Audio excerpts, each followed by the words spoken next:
তো বন্ধুরা, আজকে আমার ভাইয়ের জন্মদিন। বাড়িতে রান্নাবান্না হয়েছে, কিন্তু কেক টেক আনা হয়নি। তো ওকে আমি সন্ধ্যাবেলা জিজ্ঞাসা করলাম, কী রে, কেক কাটবি? তো বলছে না।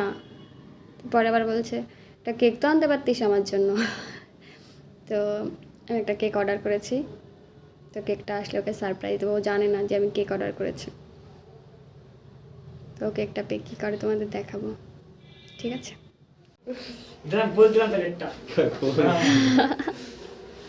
তো ভাইয়ের বন্ধুরা আসছে, ওদের নিয়েই সেলিব্রেট করছি। রাহুল আসবে না? রাহুল ভাই শরীর খারাপ, বললাম তো, বললো ওর মা নাকি এখন বেরোতে দেবে না। হাই সবাই হ্যাপি বার্থডে বলবি। এ রে কত কত করতে নাকি করা থাকে সবই করা হইছে। চালু কর happy birthday to you dear Shadi. ভালো থাকো, সুস্থ থাকো, ভালোটা বউ।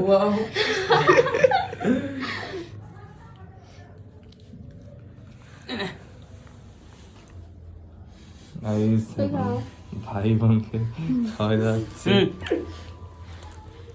বন্ধুদের কাছে যে মাছটা তো খুলতে পারে।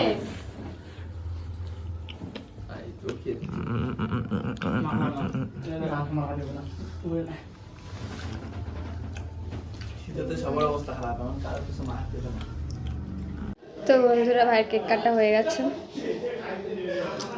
অফিসিয়াল রেগে গেছিলো, কারণ ওকে না জানিয়ে কেকটা আনা হয়েছে। আর বন্ধুদের ডেকেছি, তো ও হচ্ছে খেলতে চলে গেছিলো, অনেকটা দূরেই চলে গেছিলো। তারপর বন্ধুদের দিয়ে ডেকে এনেছি। ডেকে আনার পরে ও রেগে গেছে যে এখন আমি খেলতে যাচ্ছি, এখন কেন এনেছিস। তাও একটু কেকটা কাটলো। তো অন্য একটা ব্লগে দেখা হবে। টাটা, সবাই ভালো থাকো, সুস্থ থাকো।